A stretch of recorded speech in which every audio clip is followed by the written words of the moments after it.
Yo, what's up mga kaibigan? Nali na tayo magkwentuhan matapos na magtala ng 26 points, 12 rebounds and 6 assists on 10 of 17 shooting sa field laban sa Denver Nuggets. Sinundan nito ng former MVP Russell Westbrook ng 23 points, 16 big rebounds and 10 assists performance on 9 of 13 shooting sa field laban sa Golden State Warriors. Pinangunahan niya nga mga kaibigan ang Kings na walang Domantas Sabonis at Zach LaVine sa panalo laban sa Warriors na walang Stephen Curry and Jimmy Butler. Matinding comeback nga ang ginawa nila mga kaibigan.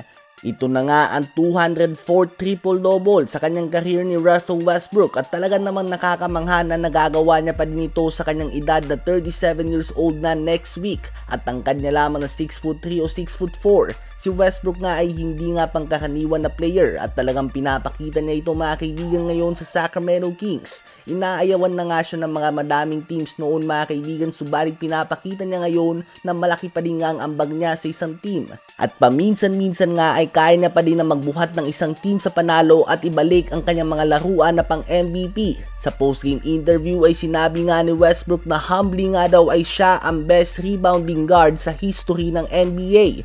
At sa totoo lang ay mukhang hindi naman siya nagsisinungaling. Ang triple-double king mga kaibigan ay sinusuportahan nga ng kanyang mga stats. Hindi na katulad ng dating athleticism ni Westbrook, subalit di hamak na mas athletic pa rin nga siya sa majority ng guard sa NBA ngayon. Sa kanyang 17th NBA season, ang soon-to-be 37-year-old and future Hall of Famer Russell Westbrook ay nagagawa pa din na mag-average ng 15 points, 7 rebounds and 6 assists per game sa limited playing time. Ano ba masasabi nyo sa magandang performance si Westbrook ngayon?